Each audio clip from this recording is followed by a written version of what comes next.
السلام علیکم دوستانو، امید ده تاسو بخیر. نن در بیا لږ دماغ خورم. تاسو به وایئ چېرې عمر بھائی څه په مخه مطلب دا حروف کته پورته، خو انشاءالله دې ویډیو کې به ستاسو فایده وي. دوستانو نننۍ ویډیو دې باره کې ده چې د حروف او د مطلوب په منځ کې څه فرق دی. حروف څه ته وایي او مطلوب څه ته وایي، ځکه چې زموږ پښتانه وروڼه اکثر د دې نه دي خبر. اکثر وایي عمر بھائی یاره زه مطلوب یم، آیا زه سفر کولی شم که تللی شم، آیا زما حروف دي د دې زه تللی شم نه تلم ختموم. پوره تفصیل په دې ویډیو کې زه تاسو سره یم.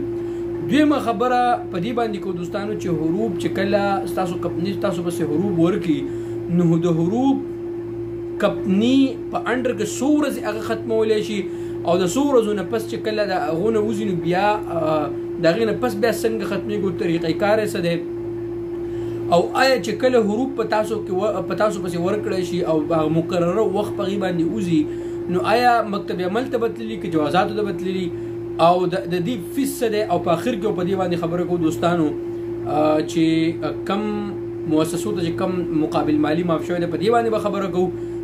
تاسو به ویډیو ټوله ګورئ، بیا به دا نه وایئ چې یاره عمر بھائی مونږ خو پوه نه شو، او په تاسو ویډیو ټوله نه ګورئ نه پوهېږئ، نو هغه بیا به زما ذمهواري نه وي، نو ویډیو به ټوله ګورئ. شروع کوو دوستانو. دې ځای پورې امید دوستانو که تاسو زما په یوټیوب چینل باندې یوټیوب چینل د فیسبوک پیج دواړه اوسه لایک سبسکرایب کړئ چې دغسې قسمي ویډیو تاسو ته میلاویږي. انشاءالله ستاسو نالج ستاسو علم کې به اضافه راځي. انشاءالله دا هر څه نه به خبرېږئ. اول خبره په دې باندې کوو دوستانو چې د حروف او د مطلوب کې فرق څه دی. ګورو دوستانو، ما په دې باندې پرون په اردو کې ویډیو جوړه کړې. حروف دې ته وایي که نه چې ته په یو کمپنۍ کې کار کې او دا کمپنۍ ته وتښتې، حرف شي، حروف شي، ایبسنټ فرام ورک شي، کمپنۍ ته وتښتې او بیا چې کمپنۍ ته لاړ شي په بل ځای کې ځان له کار کې د کمپنۍ د اجازې نه بغیر، نو هغو په سیسټم کې تا پسې ورکړي متغیب، یعنې دا سړی غایب دی عن العمل د کار نه. دا سړی په کار کې نشته، به اجانه که په 20 ورځو کې دننه ته واپس رالي، نو هغو د خپلې کمپنۍ نه د خپل سیسټم نه د هغه متغیب عن العمل هغه حروف دله کوزولی شي. کله چې د 15 نه 20 ورځو نه پس هم ته رانلې، نو بیا چې کم نه نو خبره که ستا غټه مهنۍ، نو ستا خبره مکتب عمل ته حواله شي، او ډومسټک ورکرز کې ستا مهنه یعنې سایق خاص عامل منزلي طباخ دای، نو بیا به ستا حروف چې کوم دا معاملې بیا د جوازاتو سره وي. او څومره چې ډومسټک ورکر دي نو د هغو دا معاملې د جوازاتو سره وي. ویډیو سکیپ کوئ، ما ویډیو ټوله وګورئ. ټیک شو دوستانو. اوس مثال په طور ته د کمپنۍ سره کار کې او ته د کار په دوران کې هغو ستا حروف ورکړه قصدن عمدن، نو دې ته بلاغ کې دی وي او دا قانونن جرم دی. او اوس ګورئ 2030 چې کوم د سعودي عرب ویژن دی، نو په هغې کې د حروف هیڅ ګنجایش که ستاسو خیال اوس د حالات ورو ورو لږ نارمل کوي او دغه مطلب د قانون په حوالې سره لږ اسانتیانې پیدا کوي.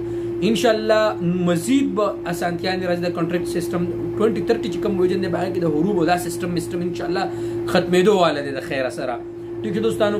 نو که تا پسې کله ستا کفیل یا تا پسې کمپنۍ داسې حروف ورکړي، نو دا قانونا جرم دی. په لاړ شه، په دې باندې شکایت وکړه په مکتب عمل کې، او هلته ثابت کړه چې ما ورسره کار کوو، ما پسې حروف ورکړي، نو دا قانونا جرم دی.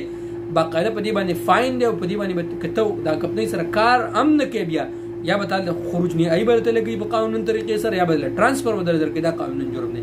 او که نه ته داسې وتښتېدې، نو دا داسې نه دي کول پکار. او د حروفو دې شیزونو نه ځان چې کوم دی نو بچ کوئ. ټیک شو دوستانو. حروف چې څومره غټې مهنې دي، دا حروف په مکتب عمل کې ختمېږي. او لکه چې ټیم پې کله واوړېدو، نو دا بیا چې کوم دی نو دا به مکتب عمل ته بیا حوالې شي.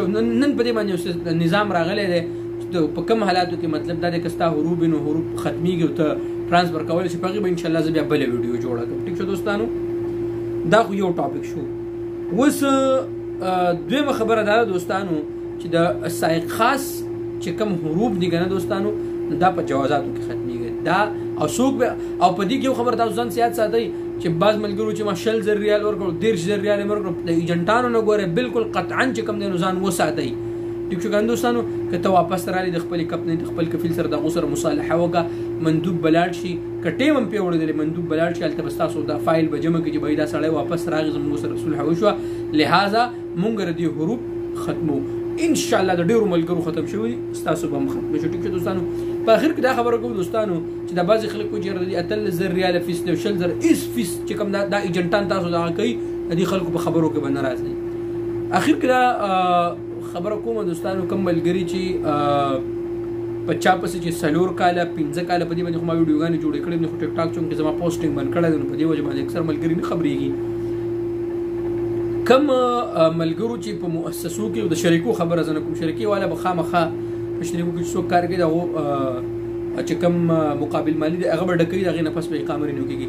البته که کم ملګري په مؤسسو کې کار کوي د هغو 15 اقامې ختمي 4 ختمي 3 ختمي او هغه بل چا ته تنزل کوي نو چې کله چې هغه بل چا ته تنزل کوي تنزل به مو شي او د مخکینی چې کم مقابل مالی دی یعنی کم مکتب عمل په پس جمع شوی دی وزارت العمل جاڼې او هغه پرانه صاحب العمل جاڼې ستاسو د هغې سره هېڅ کار نشي دا ستاسو دپاره ملګرو یو ګولډن چانس دی د دې چانس نه فایده واخلئ د کوم ملګرو اقامې ختمي د 3-4 کالونه ځان له مؤسسې وګورئ ځان هغو ته تنزل وکړئ او د هېڅ پته نه کېدی شي خدا نه خسته او دا باقاعده منظور شو دا قانون نو هېڅ پته نه کېدی شي دا بېرته دغه شي لهذا نو دې ګولډن چانس نه تاسو فایده واخلئ او چې ګورئ بیا به دا نه وایئ چې یاره موږ ته پته نه وه چې کوم ملګري په مؤسسو کې هغو ځان له نورې مؤسسې وګورئ او تنزل ورته وکړئ.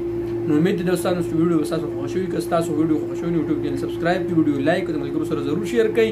دې نه علاوه ملګرو که ستاسو سوال نو زما تاسو میسنجر باندې سوال کولی شئ انسټاګرام باندې تاسو سوال کولی شئ عمر 69 انسټاګرام دی او که ستاسو په یوټیوب باندې ویډیو ګورئ نو لاندې کمنټ سیکشن کې کمنټس وکړئ انشاءالله زه به تاسو دغه جواب درکړم. الله رب العالمین زموږ ستاسو د ټولو مسافرو حامي او ناصر شي. والسلام علیکم.